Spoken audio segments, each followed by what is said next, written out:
होना स्टार्ट होता है और उसका टेम्परेचर बढ़ना स्टार्ट होता है, उतना ही उसका वॉल्यूम बढ़ते जाता है। Once the temperature of the object and the mercury same, उसका वॉल्यूम बढ़ना बंद हो जाता है, और जहां पर उसका वॉल्यूम जाकर रुकता है, we say that this much is the temperature of the body.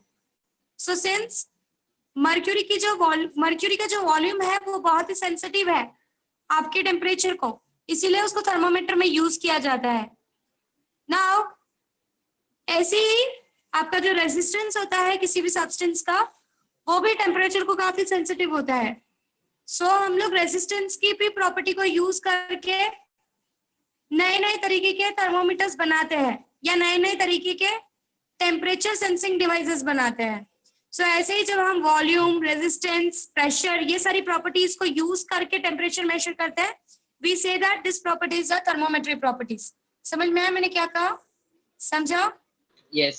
So the physical properties which are used in thermometer for measuring the temperature, whatever physical quantities are there, that physical quantity can be volume, it can be pressure, it can be resistance. By using these properties inside the thermometer, we use to measure the temperature. So such properties are considered to be a thermometric properties. Now, the important characteristic of this thermometric property is they are very sensitive. ये जो होते हैं ये काफी sensitive होता है, they are quite sensitive.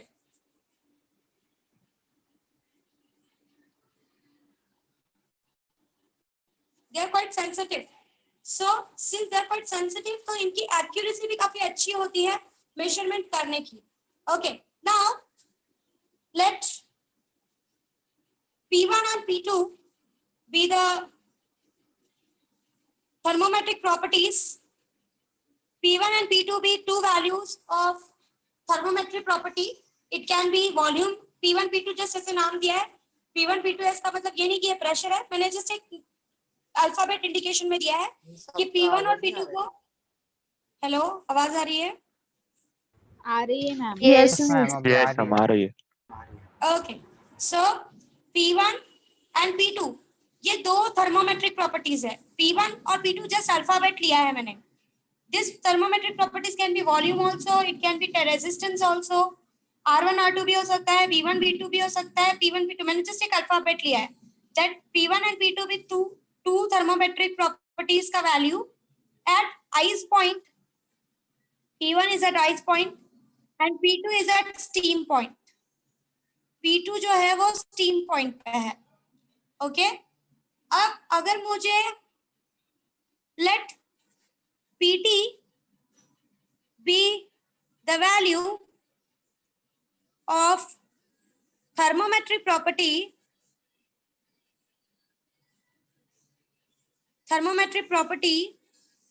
at any temperature T. ठीक है, P1 आइस पॉइंट पे है, P2 स्टीम पॉइंट पे है, मतलब P1 थर्मोमेट्रिक प्रॉपर्टी का वैल्यू आइस पॉइंट पे है, P2 value is at steam point और PT value is at any temperature T। अगर मुझे कैलकुलेट करना है कि एक टेम्परेचर कितना है, so the formula for that is given by T is equals to 100 into PT minus P1 upon P2 minus P1. This is the formula. अगर आपके पास किसी सब्सटेंस का आइस पॉइंट पे उसका थर्मोमेट्रिक वैल्यू है, स्टीम पॉइंट पे उसका thermometric value है, और आपको किसी टेम्परेचर पे कुछ एक वैल्यू मिली है और आपको कैलकुलेट करना है कि वो क्या टेम्परेचर है, तो formula for that is given by T is equals to 100 into PT minus P1 upon P2 minus P1। समझा ये फॉर्मूला आपको क्या रिप्रेजेंट कर रहा है? yes, Clear with this formula everyone? Means का डेरिवेशन नहीं है। P2 जैसे कि अगर आपको it's not there and it's not required. Okay, so P2 be any value at steam point. Steam point को पता है steam point कौन सा point होता है जहां पर liquid vapor में convert होता है। P1 be any value at, these are thermometric values, thermometric property की values है। ये मैंने अल्फाबेट में बार बार लिख कर, ये मैंने एक जनरल अल्फाबेट लिया है। यहाँ पर P का मतलब ये नहीं कि मैं प्रेशर की बात कर रही हूँ। कभी कभी ऐसा होगा आपको वॉल्यूम दे देगा आइस पॉइंट पे, वॉल्यूम की वैल्यू दे देगा, वॉल्यूम दे देगा स्टीम पॉइंट पे, वॉल्यूम दे देगा किसी एक टेम्परेचर पे और आपको बोलेगा वो टेम्परेचर कैलकुलेट करो।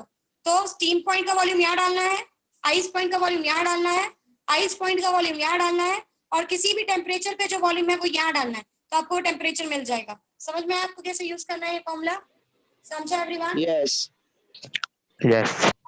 Okay, let's go ahead with the different types of thermometers. First type is constant volume thermometer. अब इसमें क्या होता है, ये ऐसे थर्मोमीटर्स होते हैं, these are such thermometers जिसमें प्रेशर का यूज किया जाता है टेम्परेचर मेजरमेंट करने के लिए। Here we use pressure. उस पर्टिकुलर सब्सटेंस के वॉल्यूम को कांस्टेंट रख दिया जाता है और जैसे जैसे टेम्परेचर बढ़ता है प्रेशर का मेजरिंग किया जाता है कि प्रेशर उस हिसाब से कैसे बढ़ रहा है। And by measuring the pressure you can calculate the temperature of an object.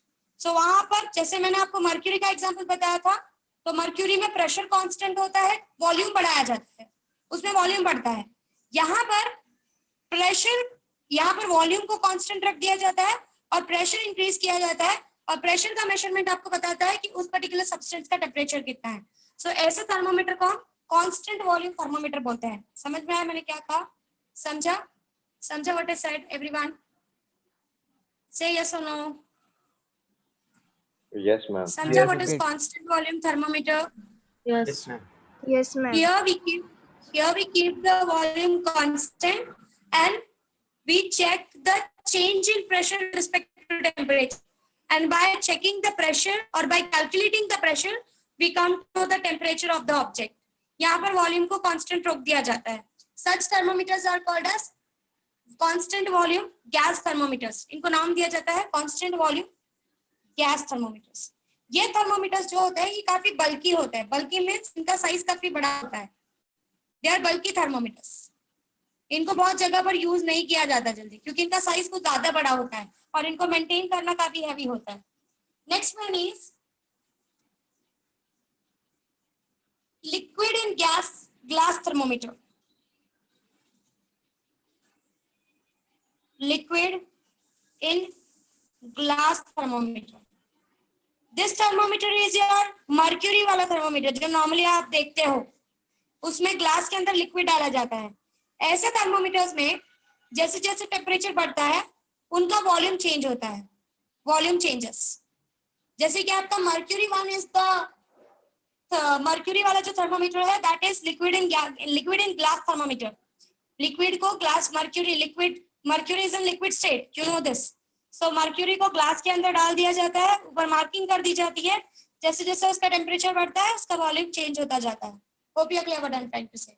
So volume expand inside the glass और फिर आप एक्सपांशन उस वॉल्यूम के हेल्प से आप निकाल सकते हो कि उस पर्टिकुलर चीज का टेम्परेचर कितना है। समझ में आया? ये दोनों थर्मोमीटर समझे, constant volume glass thermometer and liquid in glass thermometer. It is not gas, Liquid in gas. गलत लिखा है यहाँ पर। Yes. Liquid Liquid in in, glass का एक बार फिर से बताओ। यस बोलो। Liquid in liquid glass in glass is your वो मर्क्यूरी वाला- थर्मोमीटर जो आपने लाइफ टाइम, Yes. वही मैं बता रही हूँ। Liquid and glass is the normal thermometer which you are observing in your day to day life. Glass के अंदर मर्क्यूरी डालकर जब आप उसको किसी हॉट ऑब्जेक्ट पे रखते हो दैट मर्क्यूरी का वॉल्यूम स्टार्ट्स चेंजिंग। जैसे ही दोनों का टेम्परेचर सेम हो जाता है वॉल्यूम एक्सपांड होना रुक जाता है और आपको पता चल जाता है जहां पर भी वॉल्यूम रुका है आप उसको चेक करके बता देते हो कि this much is the temperature of the object. So that is liquid in glass thermometer. Your mercury one is the liquid in glass thermometer. यहाँ पर वॉल्यूम चेंज होता है आपका टेम्परेचर के हिसाब से। समझा? समझा everyone? Yes. Okay. Now liquid in glass thermometers में मोस्टली या तो मर्क्यूरी का यूज किया जाता है या फिर अल्कोहल का यूज किया जाता है। ये दो लिक्विड्स का मोस्टली यूज किया जाता है। Even alcohol is used in such type of thermometers. और इनका मर्क्यूरी या अल्कोहल यूज करने का रीजन ये है कि इनका स्टेट जल्दी चेंज नहीं होता। They don't change the state, मतलब ये जल्दी लिक्विड से वेपर में कन्वर्ट नहीं होते या लिक्विड से सॉलिड में कन्वर्ट नहीं होते। इनका melting point and boiling point बहुत हाई होता है।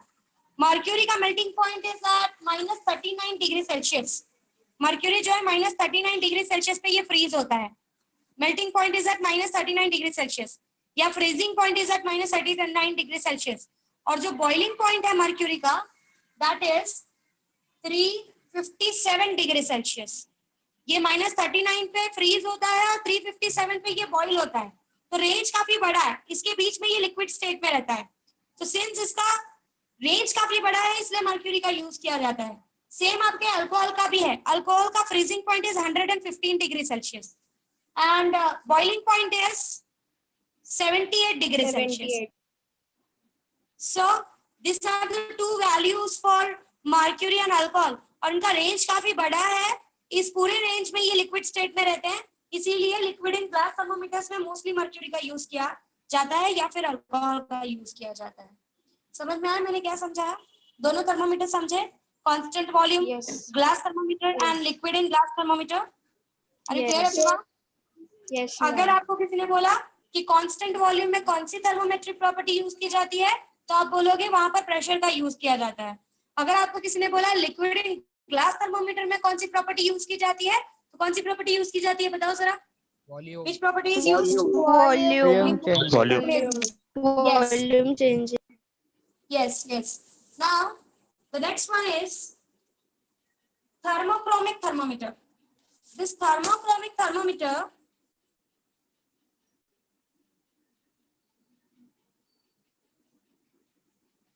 chromic means color.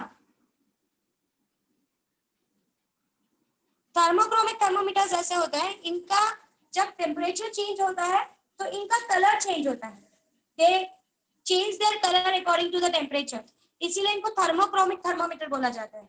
Examples are titanium oxide and zinc oxide, इनका यूज किया जाता है थर्मोक्रोमिक में, that is titanium oxide and zinc oxide, ये दोनों का यूज किया जाता है थर्मोक्रोमिक थर्मोमीटर में।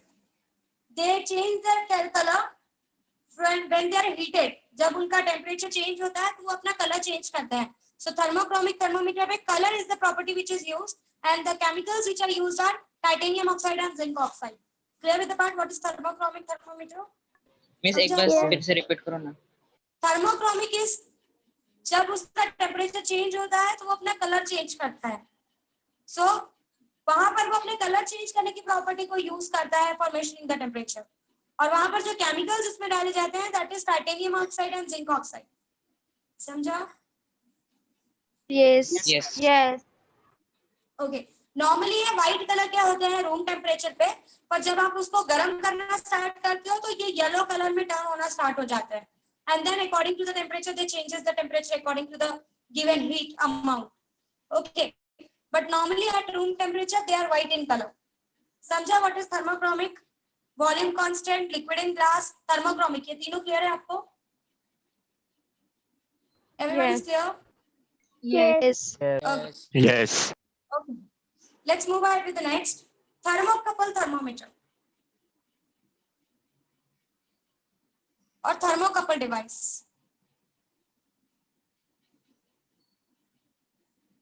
Now this thermocouple are couple, ये वर्ड ही लग रहा है कि किसी दो लोगों की बात चल रही है।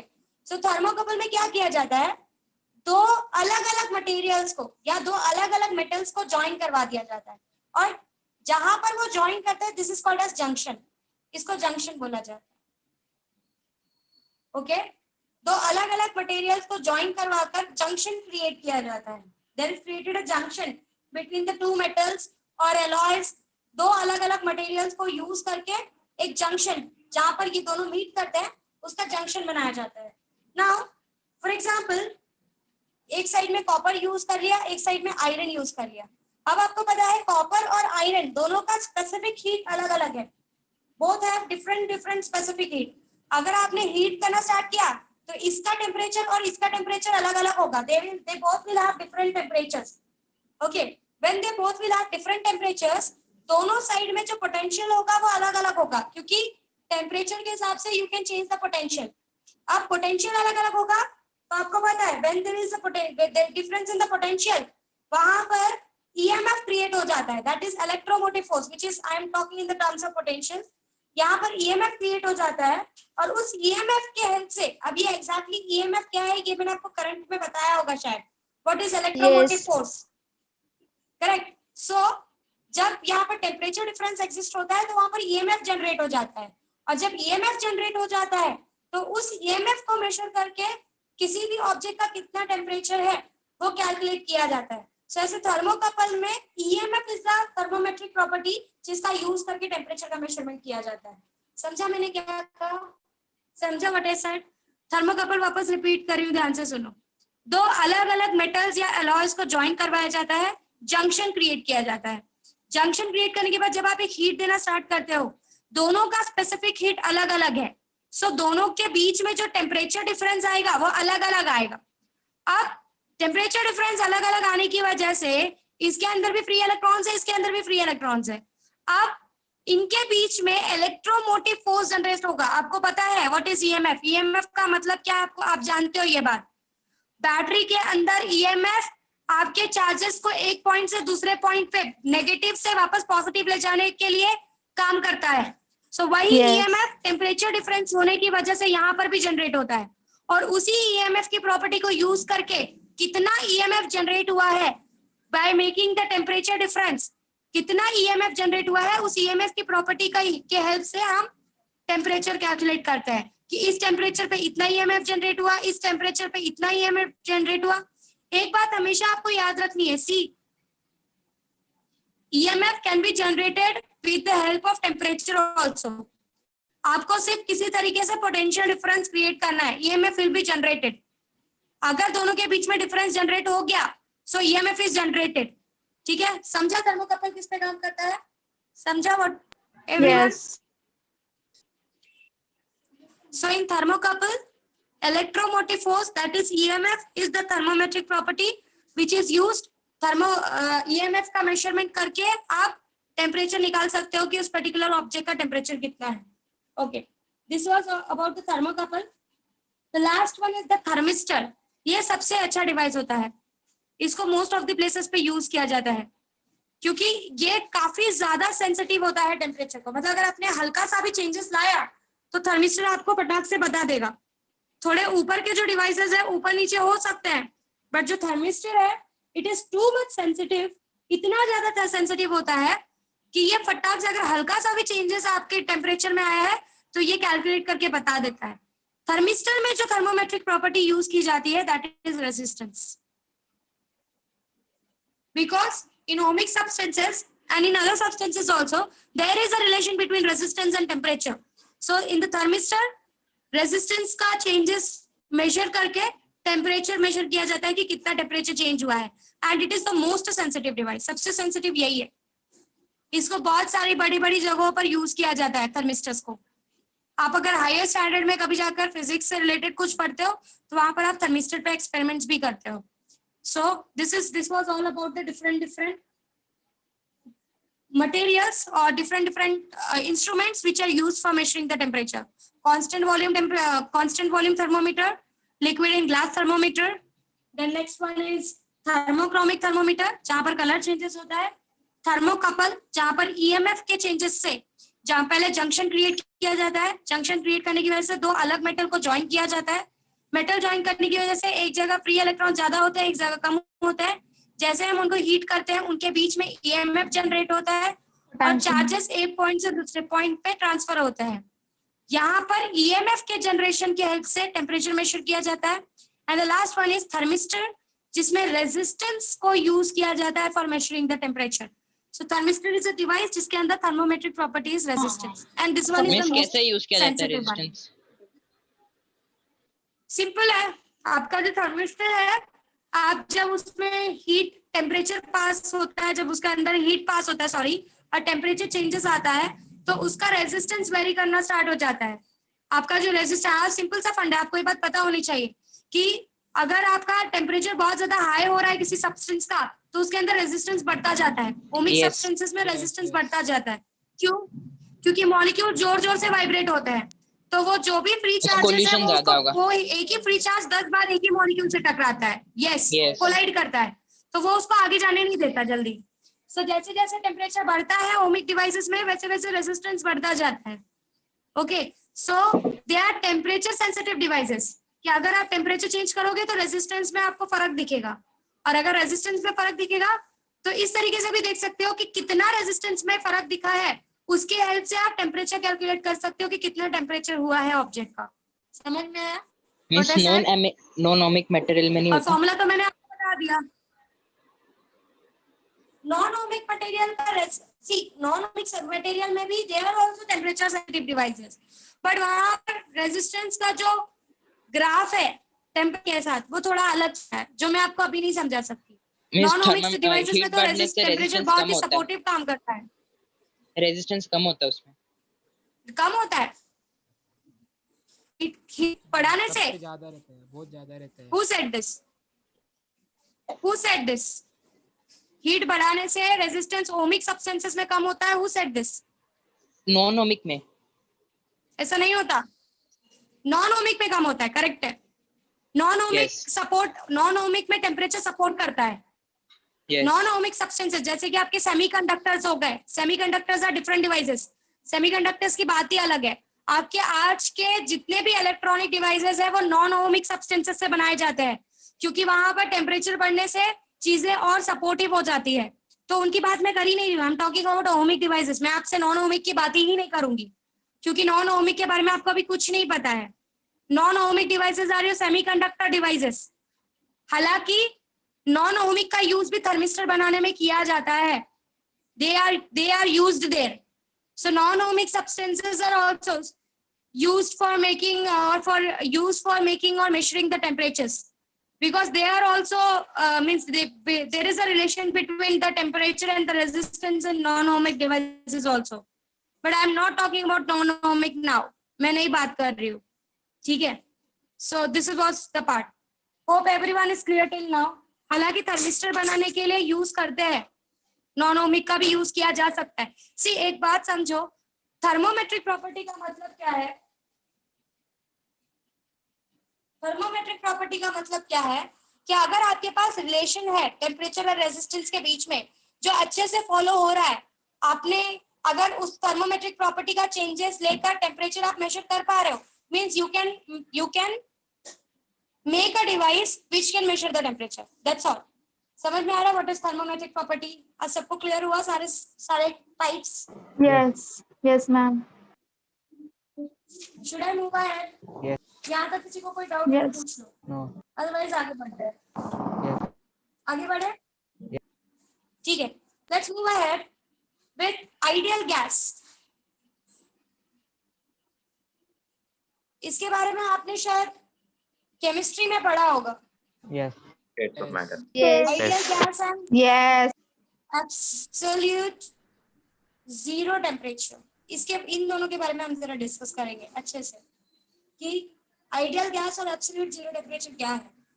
मैंने शायद आपको समझाया होगा कि जब हम एक्सपेरिमेंट करते हैं, नॉर्मली एक्सपेरिमेंट करते वक्त जो भी प्रॉब्लम्स हमको आती है रियल लाइफ में, हम उसको थोड़ा इग्नोर करते हैं और एक परफेक्ट चीज को लेकर आगे बढ़ते हैं। फॉर एग्जाम्पल, जब भी आप मैकेनिक्स के सम्स करोगे, आपको ऐसा बोला जाएगा कि एयर के रेजिस्टेंस को इग्नोर कर दो, मींस इग्नोर द एयर, ऐसे कोई फर्क नहीं पड़ रहा है ऐसा एज्यूम करो, ठीक है? सो ये चीज आप क्यों करते हो? सो दैट आपकी चीजें थोड़ी इजी हो जाए। वैसे ही ideal gases are those gases जिसमें जब हम एक्सपेरिमेंट कर रहे थे तो बाकी की जो भी प्रॉब्लम्स आ रही थी उसको थोड़ा सा साइड में रखा गया और बोला ये प्रॉब्लम नहीं हो रहा, तो ये जो है एक्सपेरिमेंट के लिए that is an ideal gas. समझ में आया मैंने क्या कहा? समझा? Ma'am, repeat.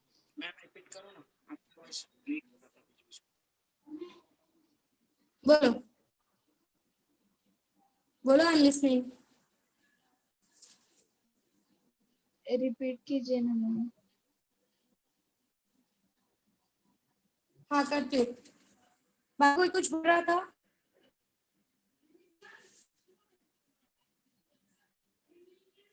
ठीक है, सुनो, मैंने क्या समझा वो समझो।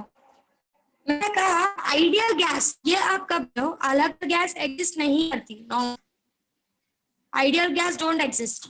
आपने इसके बारे में काफी अच्छे से पढ़ा होगा, इसको बहुत ज्यादा मुझे समझने की जरूरत नहीं, ये आंसर देना चाहिए मुझे, क्योंकि केमिस्ट्री में आइडियल गैस हुआ होगा। मेरा बोलने का मतलब क्या था वो समझो कि जब आप एक्सपेरिमेंट करते हो जो real gases, there are two gases, ideal that is perfect gases and real gases. जब आप एक्सपेरिमेंट करते हो, देयर आर सर्टेन थिंग्स जो फॉलो नहीं होती रियल गैसेस के साथ, और एक्सपेरिमेंट करने में प्रॉब्लम होता है. तो आप क्या करते हो, उन प्रॉब्लम्स को थोड़ा सा साइड पे रखते हो और बोलते हो कि अगर ये प्रॉब्लम्स नहीं हो तो this gas is an ideal gas. समझ में आ रहा है मैंने क्या कहा? समझा what I said Yes. Guys? Yes और नो?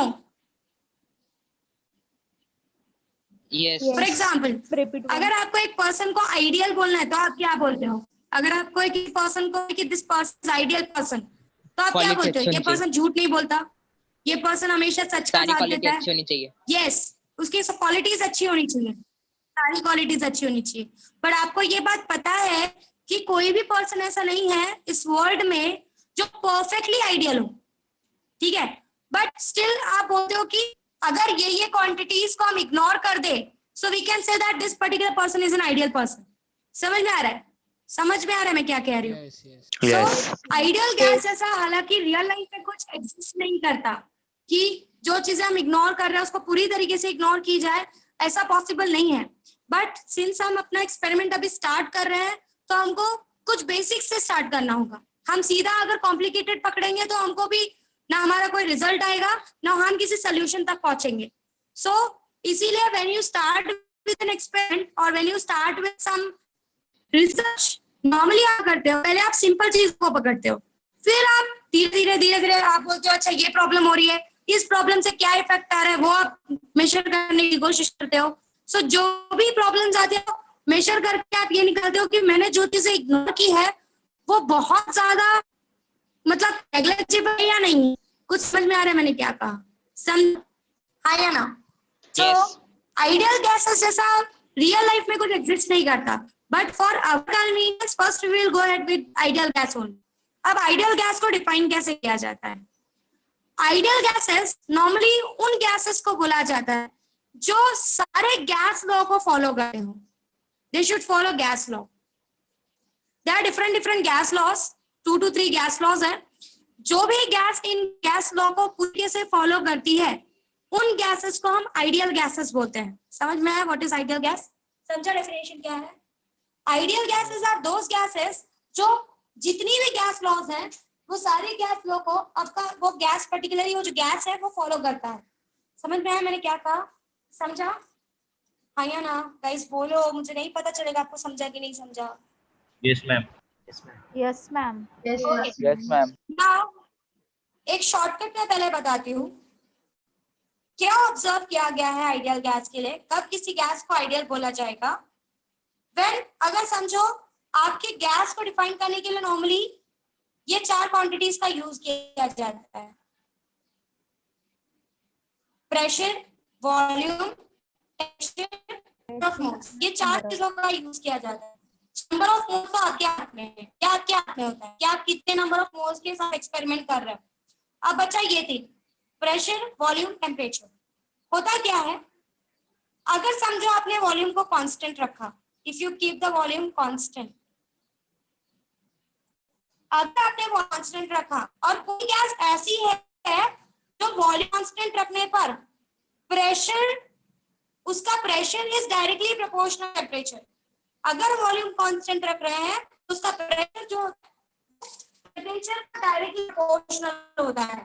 मतलब बढ़ा रहे हो तो उसका टेम्परेचर अपने आप बढ़ता जाएगा, टेम्परेचर बढ़ा रहे हो तो उसका प्रेशर डायरेक्टली बढ़ता जाएगा.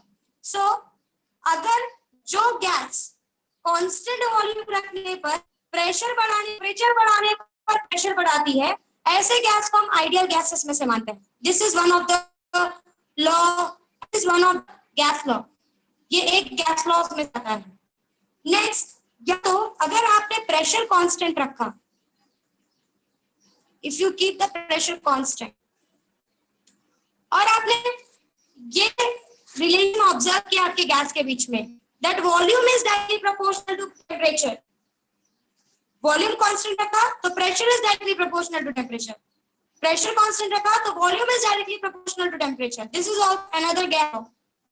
अगर गैस लॉज को, इन दोनों गैस लॉ को अगर आपका कोई गैस फॉलो करता है, सो वी से दैट कि such gas is an ideal gas. समझा क्या है? समझा आपको what is ideal gas? Yes, ma'am. हाँ या ना? Yes. Okay, I am revising again, ध्यान से सुनो। आइडियल गैसेस नॉर्मली उनको बोला जाता है, ऐसे गैसेस को बोला जाता है जो सारे गैस लॉज को फॉलो करती है। किसी भी गैस के स्टेट को या उसकी कंडीशन को बताने के लिए नॉर्मली इन 4 चीजों का यूज किया जाता है, pressure, volume, temperature and number of moles. ये चीज आपके हाथ में होती है कि आप कितने नंबर ऑफ मोल्स के साथ एक्सपेरिमेंट कर रहे हो। बच गया प्रेशर, वॉल्यूम एंड टेम्परेचर।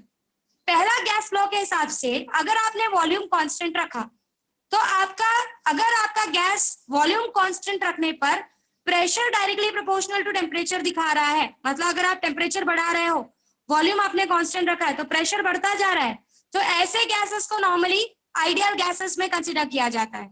या फिर आपने प्रेशर कांस्टेंट रखा, if you are keeping the pressure constant और आपने वॉल्यूम और टेम्परेचर के बीच में रिलेशन निकाला, तो आप ये देख रहे हो कि जैसे जैसे आप टेम्परेचर बढ़ा रहे हो वॉल्यूम बढ़ता जा रहा है, means volume is directly proportional to temperature. अगर ये दोनों कंडीशंस फॉलो हो रही है तो आपके ऐसे गैसेस को आइडियल गैस में कंसीडर किया जाता है। समझ में आया व्हाट आई सेड? समझा एवरीवन? Yes, ma'am. Yes. अगर आप इन दोनों को साथ में लिखो तो it should be written like this,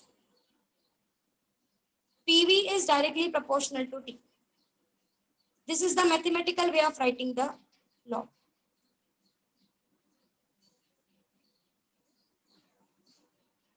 Method. PV, that is pressure, is also directly proportional to T and volume is also directly proportional to T. So PV is directly proportional to T. This is how you represent the gas law. Samjha everyone? Yes. And of course your temperature is measured in degree Celsius. यहाँ पर temperature degree Celsius में measure करना, ठीक है? चलो थोड़ा आगे बढ़ते हैं। Let's move to ideal gas. सबको क्लियर है? कोई प्रॉब्लम नहीं है? सबको क्लियर है? कोई भी एक बताओ व्हाट इज आइडियल गैस, कोई भी एक डिफाइन करो आइडियल गैस किसको बोलते हैं? Anyone please? What is ideal gas? Which obeys all law of gases. Yes. Now let's move to the absolute zero temperature. ये क्या होता है?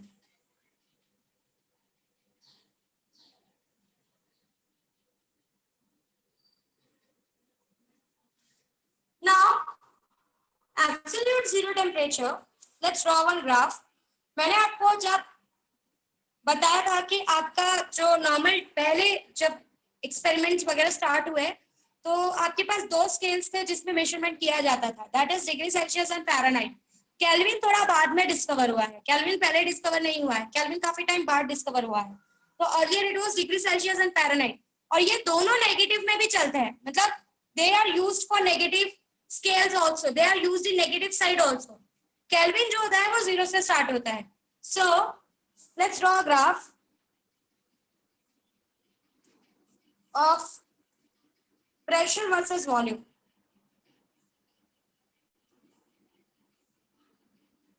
और टेम्परेचर को हम कांस्टेंट रखकर जरा एक्सपेरिमेंट करते हैं। Okay, there are 3 gases,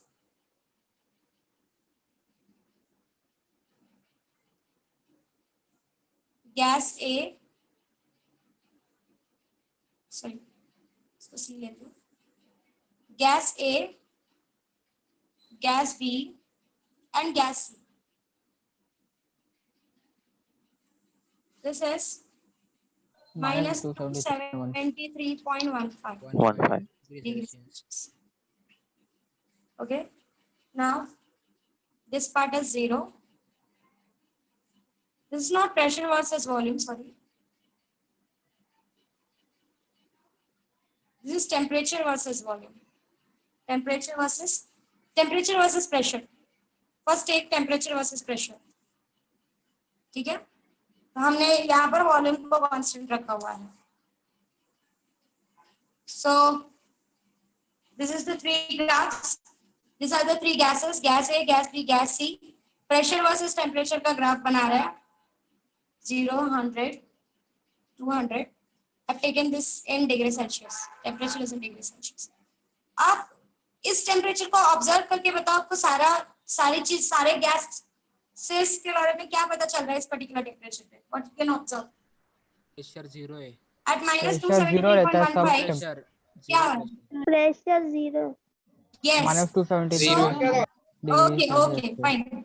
So absolute zero temperature is that temperature जिसमें अगर आप वॉल्यूम को कांस्टेंट रखो गैसेस के, और अगर आप उस सारे किसी भी गैस को आप उस absolute zero temperature that is minus 273.15 degree Celsius पे लेके जाओ, तो आपके गैस का जो प्रेशर होता है, the pressure of the gas reduces to zero. It reduces to zero. समझा? सो ऐसा टेम्परेचर जिस टेम्परेचर पे आपके गैस का प्रेशर, जब आप वॉल्यूम कांस्टेंट रख रहे हो, जब आपके गैस का प्रेशर जीरो पे रिड्यूस हो जा रहा है, ऐसे टेम्परेचर को हम एब्सोल्यूट जीरो टेम्परेचर बोलते हैं, that is minus 273.15 degree Celsius. Same अगर आप वॉल्यूम वर्सेस टेम्परेचर का ग्राफ बनाओ, this is volume, this is temperature. Absolute zero temperature को एक और तरीका है डिफाइन करने का.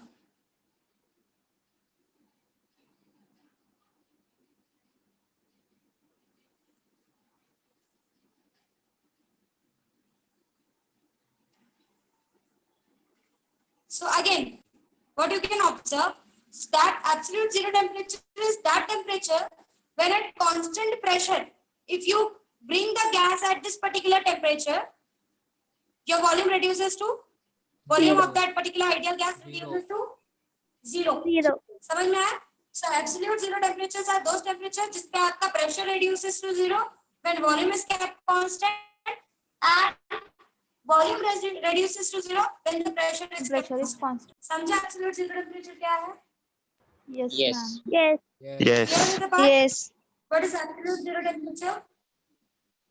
ताकि इस लेवल तक पहुंचने के लिए आपको काफी काम करना पड़ता है, इतना इजीली हो आइडियल वाली बात है, बट ऐसा रियल लाइफ में आप करने चाहो तो that is not possible.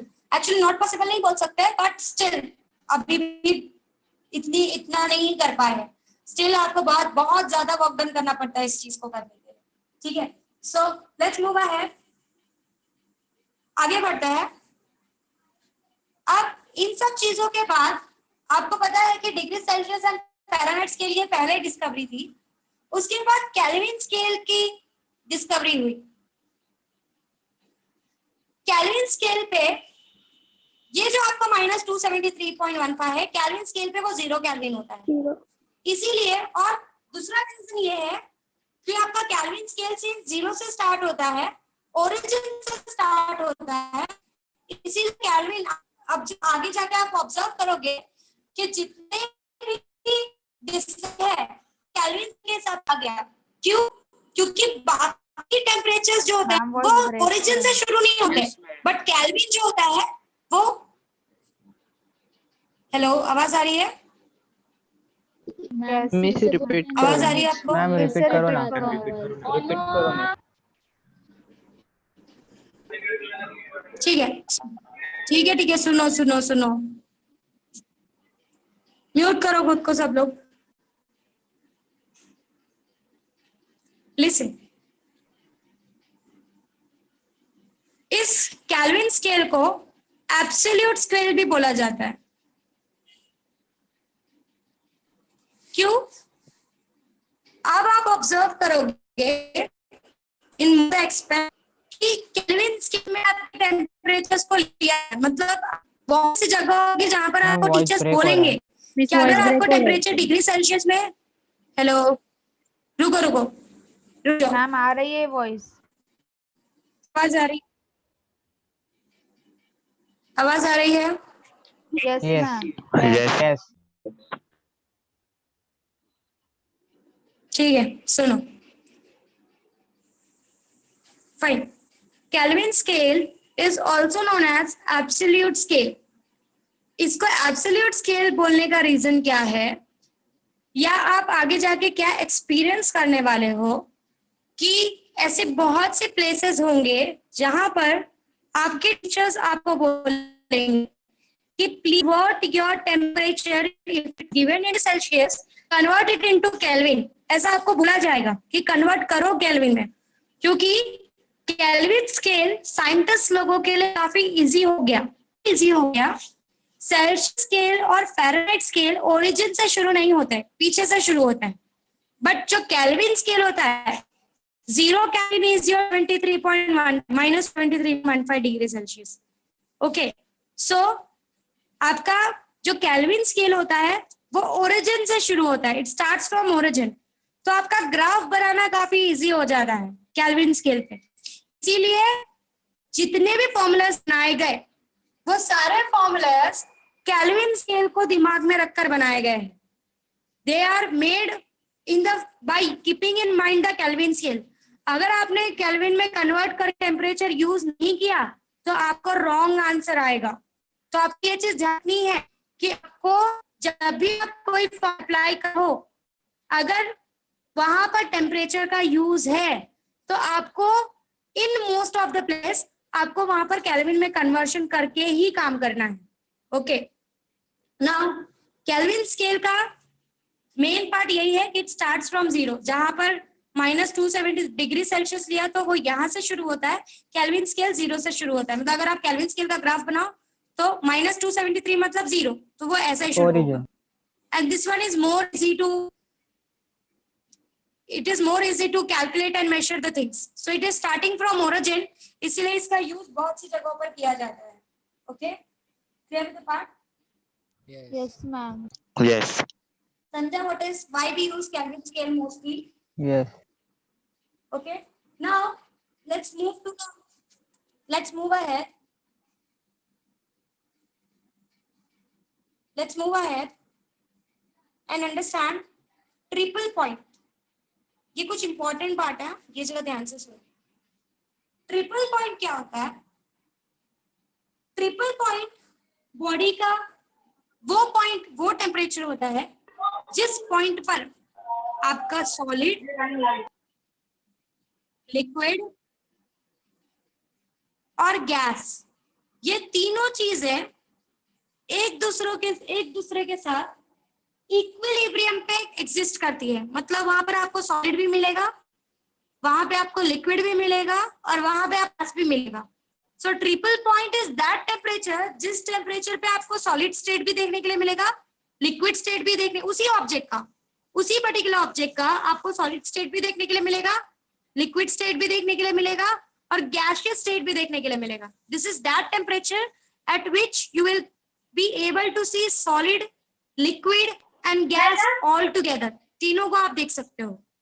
Okay, और इस टेम्परेचर पे, इस पर्टिकुलर टेम्परेचर पे, प्लीज म्यूट करो अपने आप को। इस टेम्परेचर पे ना तो सॉलिड डोमिनेंट होगा, ना सॉलिड स्टेट बहुत ज्यादा डोमिनेंट होगा, ना लिक्विड स्टेट बहुत ज्यादा डोमिनेंट होगा, ना गैस स्टेट बहुत ज्यादा डोमिनेंट होगा। तीनों इक्वल अमाउंट में एग्जिस्ट करेंगे उसी पर्टिकुलर ऑब्जेक्ट पे। समझ में आ रहा है व्हाट इज सेड? समझा? Miss, example. So example is water का जो ट्रिपल पॉइंट है, एक परफेक्ट कंडीशन में वाटर का ट्रिपल पॉइंट 0.01 पे एग्जिस्ट करता है। यहाँ पर आप वाटर को सॉलिड फॉर्म में भी देख सकते हो, वाटर का सॉलिड, लिक्विड और गैसियस फॉर्म, ये तीनों फॉर्म इक्विलिब्रियम एग्जिस्ट करते हैं यहाँ पर, they exist in equilibrium form. आप ऐसे नॉर्मली चाहो तो नहीं देख सकते, इसको देखने के लिए आपको काफी मेहनत करनी पड़ेगी। But at 0.01 temperature solid, liquid and gas, ये तीनों जो पार्ट है ये आपके वाटर के इक्विलिब्रियम स्टेट में एग्जिस्ट करते हैं। वहां पर आपको solid that is in the ice form, in the liquid that is in the water form and in the steam that is in the gas form, ये तीनों फॉर्म में आपको देखने के लिए मिलेंगे। सो triple point is that temperature. बोलो। Celsius में रहेगा ना ये 0.01? हाँ, 0.01 is in Celsius, of course. ठीक है? So triple point is that point at which your solid, liquid and gas, three of the state remains in equilibrium. ना solid state dominant, ना liquid state dominant, ना gas state dominant. तीनों आपको एक साथ देखने के लिए मिलेंगे और तीनों इक्वल अमाउंट में देखने के लिए मिलेंगे। कोई भी ऐसा नहीं होगा जो डोमिनेंट होगा। जैसे कि स्टीम पॉइंट पे, एट स्टीम पॉइंट आपको पता है कि आपका गैस स्टेट डोमिनेंट होता है, गैस में बनता जाता है चीजें। सो ये ऐसा टेम्परेचर है जिसपे सॉलिड लिक्विड गैस तीनों इक्विलिब्रियम में मिलेंगे आपको। प्लीज म्यूट करो अगर आपके बैकग्राउंड में बहुत वॉइसेस आ रहा है। अगर आपके बैकग्राउंड में वॉइस है तो प्लीज आपका आंसर या क्वेश्चन करके आप अपने आप को म्यूट कर लो, अदरवाइज मैं निकाल दूंगी बैच से। So solid, liquid and gas, these three exist in equilibrium with each other. This state exists in equilibrium with each other at a temperature of, for water it is 0.01 degree Celsius. Okay? अलग अलग object के लिए अलग अलग temperatures होते हैं triple point के। ठीक है? Yes, ma'am. So अगर आपको ट्रिपल पॉइंट देखना है वाटर का, if you want to observe the triple point, आपको अगर केल्विन में बात करें तो डिग्री सेल्सियस में बात करें तो 0.01 पे आपको देखने के लिए मिलता है। केल्विन में बात 0.16 पे आपको देखने के लिए मिलता है। 273.16 Kelvin. And pressure should be, जो प्रेशर होना चाहिए ट्रिपल पॉइंट देखने के लिए एक यूनिक प्रेशर होता है। हर प्रेशर पे नहीं देख सकते आप triple point. It is 6.11 into 10⁻² pascals. इस प्रेशर पे जाने के बाद आपको इस टेम्परेचर पे इन टेम्परेचर्स पे आपको वाटर का प्योर वाटर का ट्रिपल पॉइंट देखने के लिए मिल जाएगा। समझ में आया? जहाँ पर सॉलिड, उसका सॉलिड स्टेट, उसका लिक्विड स्टेट और गैस स्टेट तीनों एक इक्विलिब्रियम अमाउंट में देखने के लिए मिलेंगे। मींस यूजेस इसका यूजेस नहीं है, बस इनके तीनों स्टेट एक पर्टिकुलर टेम्परेचर पे या एक पर्टिकुलर प्रेशर पे, एक फिक्स प्रेशर पे देखने के लिए मिल रहा है। That is what we are trying to find, nothing else. These are different properties. We need to understand those properties. That's all. ठीक है? यूनिकनेस है ना कि आपको सॉलिड भी देखने मिल रहा है। नॉर्मली आप सॉलिड को डोमिनेंट देखते हो या लिक्विड को डोमिनेंट देखते हो या गैसेस को डोमिनेंट देखते हो, बट तीनों आपको इक्विलिब्रियम में किसी पॉइंट पर मिल रहे हैं या किसी प्रेशर पे मिल रहे हैं। So it's a unique property. आगे जाके आप इन यूनिक प्रॉपर्टीज को कहीं पर अप्लाई कर सकते हो by thinking about it, by thinking application about it. So that is what is done, nothing else. Okay, now next let's go ahead. Kelvin scale के बारे में जरा और डीप में देखते हैं। Kelvin scale का अगर आपको याद हो, मैंने कहा था Kelvin scale और Celsius scale इनके डिवीजन सेम होता है। इसमें भी 100 डिविजन होता है बीच में और इसमें भी 100 डिविजन होता है। बस Kelvin scale का ये है कि वो 0 केल्विन से शुरू होता है और ये जो है ये -273.15 से शुरू होता है। इसका 0 kelvin is -273.15 degree Celsius. Okay, Yes. So Yes. This is how it is done. अगर आप तीनों को ड्रॉ करो, तीनों स्केल्स को अगर तीनों स्केल्स को अगर एक साथ ड्रॉ करें, लेट्स ड्रॉ दैट।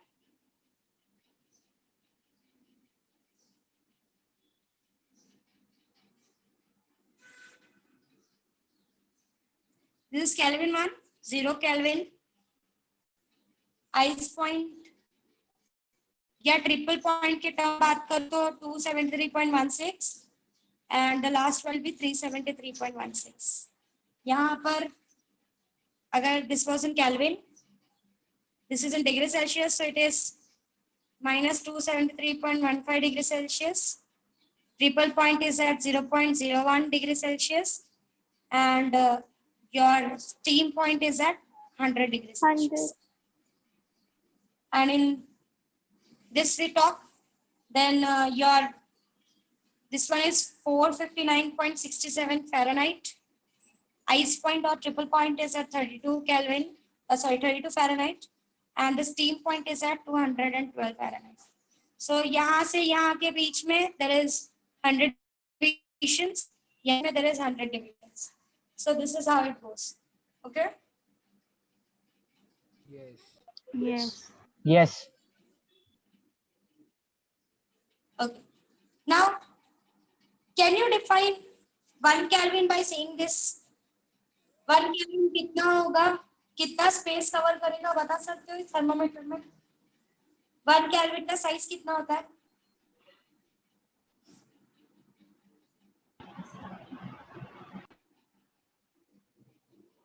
1 केल्विन इसमें कितने डिविजन्स को करस्पॉन्ड करेगा? सो ऐसा डिफाइन किया गया है. 1 Kelvin is defined as, this is international definition, 1/273.15 degree Celsius of the difference between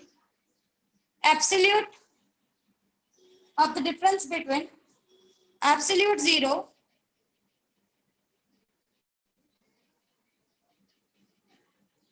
and triple point. So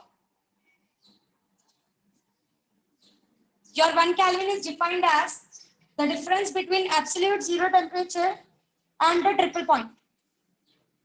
So difference between absolute zero and triple point कितना होता है? Absolute zero is 0 Kelvin and triple point is your 273.15. इसको भी 16 से ले लेते हैं. Minus 0. So 1 Kelvin is equals to 1 Kelvin कितने divisions को correspond करेगा? Single division को correspond करेगा. So this will get cancelled. So 1 Kelvin will correspond to 1 division. एक single division 1 Kelvin represent. 1 divided by 273.16 कैसा है? That's all. ये they have given a standard definition for defining 1 Kelvin. कि अगर आप एक Yes. thermometer पे 1 Kelvin बोल रहे हो मतलब how many divisions correspond to 1 Kelvin? How many divisions correspond to 1 Kelvin? That is how they are defining. So they are saying it as 1/273.15. नहीं है. This is just an international way of defining a 1 Kelvin. That's all. That it is the multiplication of 1/273.15 multiplied by difference between triple point and absolute zero temperature. So triple point is this, absolute zero temperature is this. When you subtract it and when you divide it, your 1 Kelvin is actually your 1 division of the thermometer. Clear? And that is the reason ना कि 273.16 से 373.16 के बीच में there are 100 divisions. 100 divisions. Same आपके Celsius जैसा ही तो काम कर रही है. Yes. समझ में आ रहा है मैंने क्या कहा? समझा आपको? Yes. Yes. Yes. So the difference in both of them is same. It also have 100 divisions in between and it also have 100 divisions in between. Here 1 division correspond to 1 Kelvin, here 1 division correspond to 1 degree Celsius. So that is how they have defined 1 Kelvin.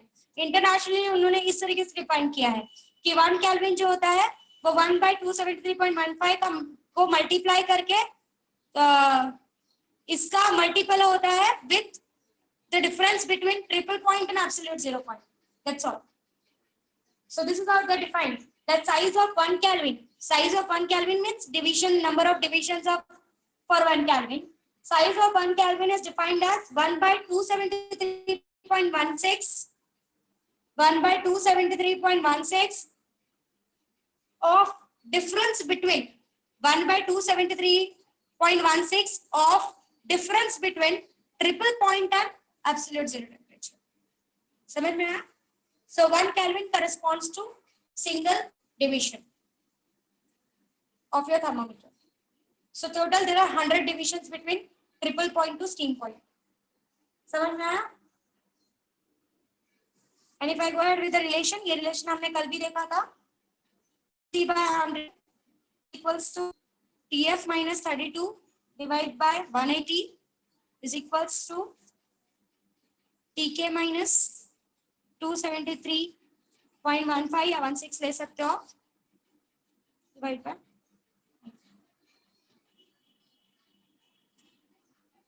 So this is how it goes. This is the relation between three of the ways of calculating the temperature, either in degree Celsius, Fahrenheit or Kelvin. Yes. आपको कोई एक देकर दूसरे form में calculate करने के लिए बोलेंगे. ठीक है? Yes. आगे बढ़े. अच्छा, यहाँ पे आगे बढ़ने से पहले मैं रन नहीं करूंगी. यहाँ तक किसी को कुछ डाउट है तो प्लीज एक बार गो थ्रू करो. दिमाग में देखो, आपको सारी चीजें समझिए. मैं टॉपिक से आपको रिकॉल कर रही हूँ हमने क्या क्या पढ़ा. आपका ब्रेन आंसर कर रहा है क्या? Why Kelvin is never measured in negative? Actually इसलिए क्योंकि आपका जो केल्विन है that is your in degree Celsius it is -273.15 degree Celsius. Degree Celsius के नेगेटिव से उससे ज्यादा नीचे अभी हम जा नहीं पाए हैं. एक्चुअली हम उतना ही नहीं पहुंच पाए. आपके -273.15 को ही 0 केल्विन बोला जा रहा है ना. सो -273.15 डिग्री सेल्सियस से नीचे अभी तक हम गए नहीं है. कि हम जीरो केल्विन को एक स्टैंडर्ड नाम दे दिया गया कि 0 केल्विन मतलब आपका -273.15 डिग्री सेल्सियस।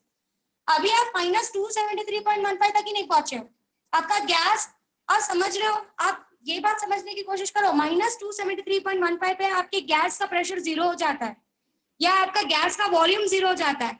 वॉल्यूम 0 होने का मतलब समझ में आ रहा है आपको? ये पॉसिबल है किसी चीज का साइज वॉल्यूम इतना छोटा होना कि 0 हो जाना? कभी आप ये चीज कर सकते हो क्या? Is it possible for you to reduce someone's volume by 0? अभी तक हम उस स्टेप तक ही नहीं पहुंचे। तो और नीचे सेल्सियस में और नीचे जाएंगे तभी तो केल्विन में नेगेटिव में जाएंगे ना। तो जब यहीं तक नहीं पहुंचे, 0 केल्विन तक ही नहीं पहुंच पाए हैं, तो इससे और नीचे जाने की बात ही तो ये नेगेटिव में जाएगा, इसीलिए नहीं जा पा रहे, क्योंकि इसी एब्सोल्यूट पे तो हमारा वॉल्यूम 0 हो जाता है। और वही चीज आज तक हम सोच भी नहीं सकते, ये तो सिर्फ थियोरेटिकल कंसेप्ट है। किसी का प्रेशर 0 कर देना या किसी का वॉल्यूम 0 कर देना, ये एक हाइपोथेटिकल फिनोमिना है, एक बहुत बड़ा हाइपोथेटिकल फिनोमिना है। किसी चीज का वॉल्यूम 0 आप कर ही नहीं सकते। किसी का साइज, वॉल्यूम का मतलब समझ रहा है आपको? Length, breadth and height.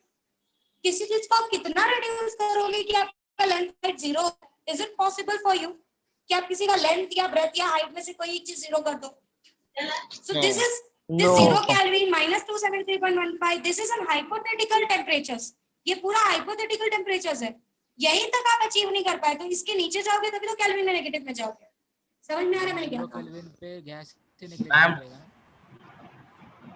बोलो मैम एक सर बोल रहे थे 0 केल्विन के नीचे सेल का जो है मूवमेंट ही नहीं होता है, इस वजह से उसके नीचे कोई नेगेटिव वैल्यू नहीं है।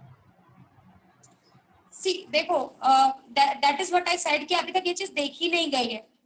This all are hypothetical phenomena. अभी तक हम उसी लेवल तक नहीं पहुंच पाए, क्योंकि मैं आपको वही बोल रही हूँ कि आप खुद समझो ना कि हमने एब्सोल्यूट 0 टेम्परेचर को हमने डिफाइन ही इस तरीके से किया कि या तो उसका वॉल्यूम 0 हो जाए या तो उसका प्रेशर 0 हो जाए। ठीक है, चलो प्रेशर 0 को थोड़ा बहुत हम ट्राई भी कर सकते हैं। ये वाला एक्सपेरिमेंट किया भी गया है कि प्रेशर बहुत ज्यादा कम करने की कोशिश की है, बट वॉल्यूम बहुत ज्यादा कम करने की कोशिश के बारे में हम सोच भी नहीं सकते। तो प्रेशर को बहुत ज्यादा रिड्यूस करके 10 to 0 तक जाकर हमने ट्राई किया है इन टेम्परेचर्स पर पहुंचने का with the help of hydrogen, liquid hydrogen या लिक्विड हीलियम का यूज करके इन एक्सपेरिमेंट्स तक इन टेम्परेचर्स तक पहुंचने की कोशिश जरूर की गई है, बट अभी तक पहुंच नहीं पाए। तो जो भी फिनोमिना इसके बाद निकले हैं ना इनके नीचे के टेम्परेचर्स के लिए, वो सब हाइपोथेटिकल है। अभी तक हम उस लेवल तक पहुंचे ही नहीं है। उनको मैंने वही आपको बताया कि इन तक पहुंचने के लिए आपको किसी चीज का प्रेशर 0 या किसी चीज का वॉल्यूम 0 करने के लिए आपको इतना वर्क करना पड़ेगा, मशीन्स के थ्रू इतना वर्क करना पड़ेगा। आप उतनी एनर्जी लाओगे कहाँ से? और ला भी रहे हो तो वो आपके लिए फ्रूटफुल है क्या? मतलब अगर आप कोई चीज करते हो तो आप ये सोचते हो ना कि अगर मैं ये कर रहा हूँ, if I am doing this, so I should get some proper result and I should use it in future. तो उतनी एनर्जी यूज करने के बाद मेरे लिए वो फ्रूटफुल एक्सपेरिमेंट होगा क्या? ये सारे फिनोमिनास को देखना पड़ता है। हालांकि हीलियम और हाइड्रोजन को यूज करके एक्सपेरिमेंट्स किए गए हैं in liquid form to reach this temperatures. ये टेम्परेचर तक पहुंचने की कोशिश हुई है, बट पूरा फिनोमिना अभी तक प्रूफ नहीं हो पाया है, पूरा उसका एक्सप्लेनेशन अभी तक नहीं मिला है। आई थिंक हाइड्रोजन को यूज करके किया गया है, लिक्विड हाइड्रोजन को हुआ तो मैं आपको, हालांकि उसके एक्सपेरिमेंट्स आपको कुछ समझेंगे नहीं, बट इनको यूज करके इन टेम्परेचर्स पर जाने की कोशिश की गई है, बट स्टिल इन पर जो फिनोमिना है आज स्टिल हाइपोथेटिकल, अभी तक तो नहीं कुछ डिस्कवर हुआ है। समझ में आ रहा है मैंने क्या कहा? समझा व्हाट आई सेड? ठीक है, मैं सारे टॉपिक्स रिकॉल कर लूं, आप एक बार गो थ्रू करके जाओ अपने ब्रेन में कि आपको सारी चीजें फ्लैशबैक हो रही है क्या, मैं जो भी समझा है। उसके बाद हम आज यहीं पर वाइंड अप करेंगे, आगे का हम नेक्स्ट लेक्चर में करेंगे। आज हमने सबसे पहले स्टार्ट किया थर्मोमेट्रिक प्रॉपर्टी। हमने थर्मोमेट्रिक प्रॉपर्टी से स्टार्ट किया। आपको याद है थर्मोमेट्रिक प्रॉपर्टी क्या है? दिमाग में आ रहा है? ये वो प्रॉपर्टीज है जिनका यूज करके टेम्परेचर को सेंस किया जाता है। It can be volume, it can be resistance, it can be pressure, anything. हमने फॉर्मूला पढ़ा कि अगर P1 और P2 थर्मोमेट्रिक प्रॉपर्टीज है at ice point and steam point, और PT थर्मोमेट्रिक का प्रॉपर्टी का वैल्यू है एनी टेम्परेचर T। सो आपका जो फॉर्मूला है जिसके हेल्प से आप उस टेम्परेचर को कैलकुलेट कर सकते हो, जिस टेम्परेचर T पे PT is the value of thermometric property, T is equal equals to 100 multiplied by Pt minus P1 divided by P2 minus P1. याद आया कुछ? समझा है यहाँ तक सबको? Yes, ma'am. Yes. हाँ या ना? Yes. Constant volume gas thermometer, constant volume glass thermometer. याद है कांस्टेंट वॉल्यूम ग्लास थर्मोमीटर क्या है? Yes, यहाँ पे mercury. वॉल्यूम को Yes. constant करके प्रेशर को चेंज करते हैं. प्रेशर मेजर करते हैं. Next is liquid and glass thermometer. यहाँ पर लिक्विड एंड ग्लास थर्मोमीटर में मर्क्यूरी और Mercury और अल्कोहल का alcohol. यूज किया जाता है. यहाँ पर प्रेशर को कांस्टेंट रखा जाता है और वॉल्यूम को चेंज किया जाता है. नेक्स्ट हमने पढ़ा थर्मोक्रोमिक थर्मोमीटर. नेक्स्ट पढ़ा थर्मोकपल थर्मोमीटर. थर्मोकपल में ईएमएफ का यूज किया जाता है. दो अलग अलग टाइप के मेटल्स को ज्वाइन करके जंक्शन बनाया जाता है. जंक्शन बनाने के बाद दोनों साइड में फ्री इलेक्ट्रॉन्स की वैल्यूज अलग अलग होती है. उनके स्पेसिफिक हीट की वैल्यू अलग अलग होती है, जिस वजह से एक ही हीट पास होने के बाद भी टेम्परेचर डिफरेंस आता है और उस वजह से ईएमएफ जनरेट होता है.